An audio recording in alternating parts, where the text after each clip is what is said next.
Hello everyone, my name is Sarah and I work for the Brooks Memorial Library here in Vermont.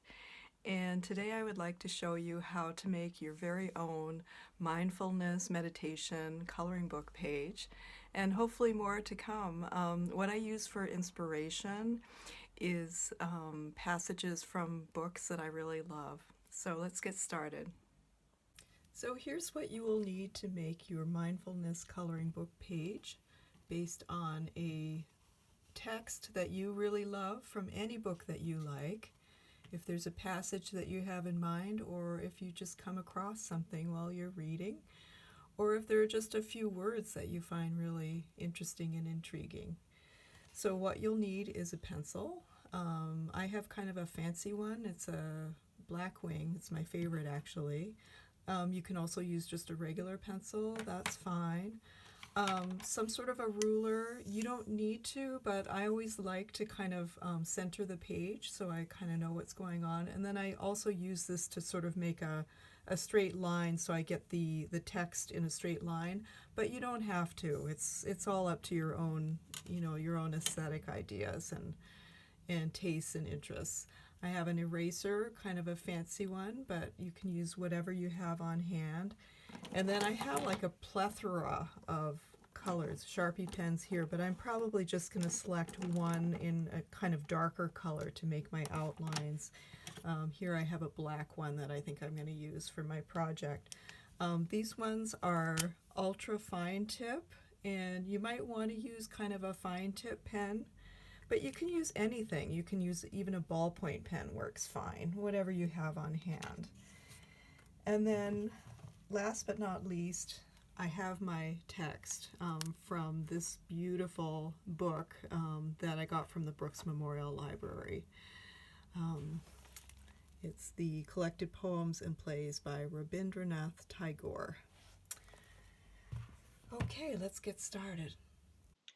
So this is the passage that I've selected to inspire my artwork for today, and I'm going to read it now. I traveled the old road every day. I took my fruits to the market, my cattle to the meadows.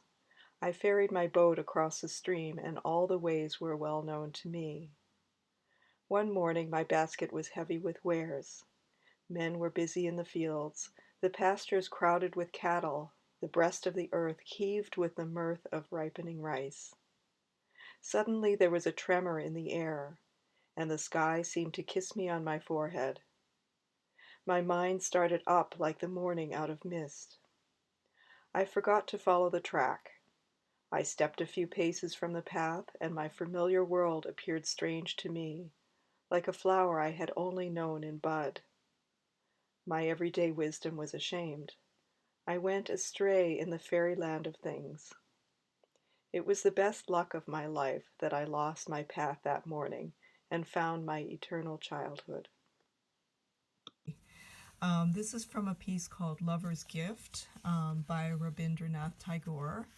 And this particular passage, which I read earlier, what I want to do is just take a look at it and like visually and just see what words kind of pop out at me that I really kind of resonate with. And one of them that really is resonating for me is the mirth of ripening rice.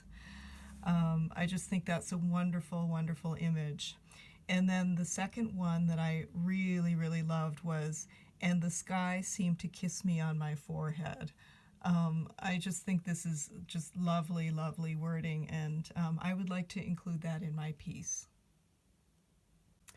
Okay, so the first thing I like to do is find the center of my paper. Of course, it's not necessary, but I like to do it just to get a sense of where I'm at on the page, just so I'm not sitting there looking at an empty white blank paper. It just helps me get started, actually, to be honest with you. This paper is 9 by 12, so I'm going with 6 inches at the top, which is exactly half of 12. And 4.5, my math skills, oh my gosh, 4.5 on the sides, which is exactly half of 9 inches. And of course, this doesn't have to be exact. I just like to get a sense of where the middle of my paper is going to be. So I just line it up, do a quick one, and very quickly, like so. And that gives me more or less an idea. So I'd like to just get started working with where the text is going in. I decided to choose the text, and the sky seemed to kiss me on my forehead. And just visually, I'd like to make that in kind of the sky area of the page. It just makes sense. And to figure out where the text is going to go, I'm just going to draw like a kind of a random line for the basis of the text to go on. And of course you can use a ruler for your line. It doesn't really matter. And then I'm going to quickly make another line on top, kind of a double line here, so I have sort of a guideline of where to put my letters. And then I'm just going to get started. So with the word and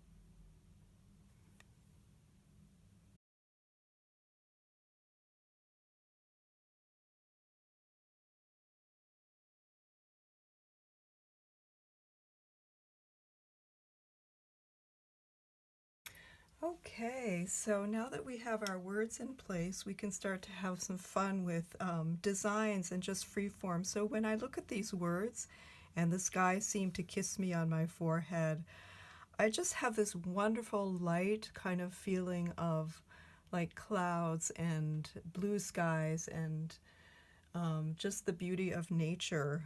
It's just very simple. So what I'm going to do is go in and just make some freeform shapes that sort of remind me of that.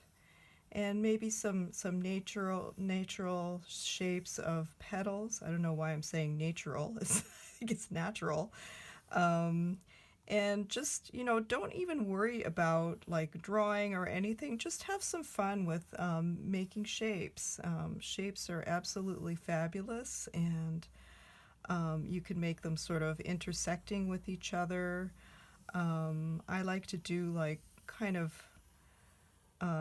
organic shapes, but if you want, you can make geometric shapes, you can make figures, you can make puppies and kitties. Do whatever makes you happy. I mean, this project is all about fun and interest. I like to sort of incorporate the words a little bit in the design. It's just real simple. It's not rocket science. It's something very easy and lovely for your brain to focus on. And so I seem to be making these sort of really large kind of fat teardrop petal shapes, which I kind of really love. They're sort of like pear shapes and all kinds of stuff like that.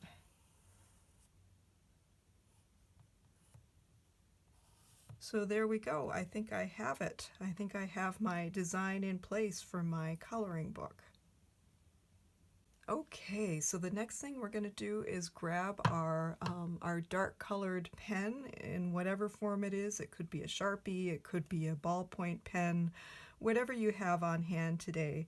And we're just going to go over our lines that we made just to give it a little bit more definition.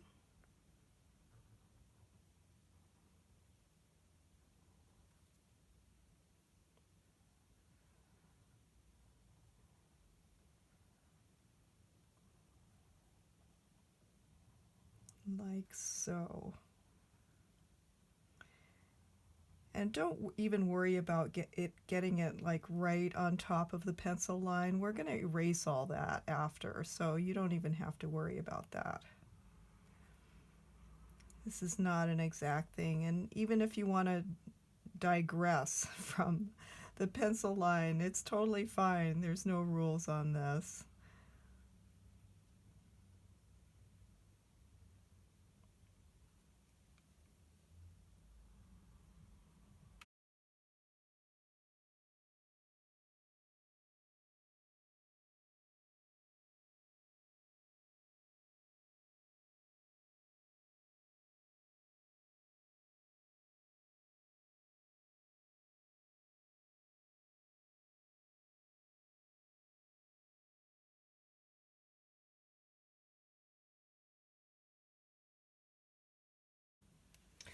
Okay, so the last thing we're going to do is go in and erase all the pencil lines that we made earlier.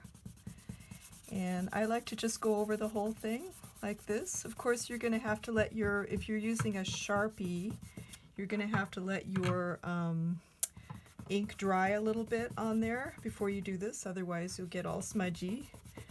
But yeah, so just go over, and this for me is so satisfying because then you can actually see the beauty of the lines that you've already made, and then you can see exactly where you're going to want to color in and where you're going to want to lay in your colors. So this is, for me, getting rid of the lines is so satisfying. So here we go. Ta-da! And there you have it. There is your mindfulness coloring book page with words on it that you're going to love looking at. Hopefully you'll like your finished artwork enough to put it up somewhere where you can see it and enjoy it and really see and appreciate the words, some of these fine words that have been written through the ages, that we just need to open a book and then we can see and appreciate and love what's there. Okay, so I hope you've enjoyed your project for today. I'm just going to come back and give you a last minute look at it, and maybe I'll do a time lapse when the color goes on. And that's it for today.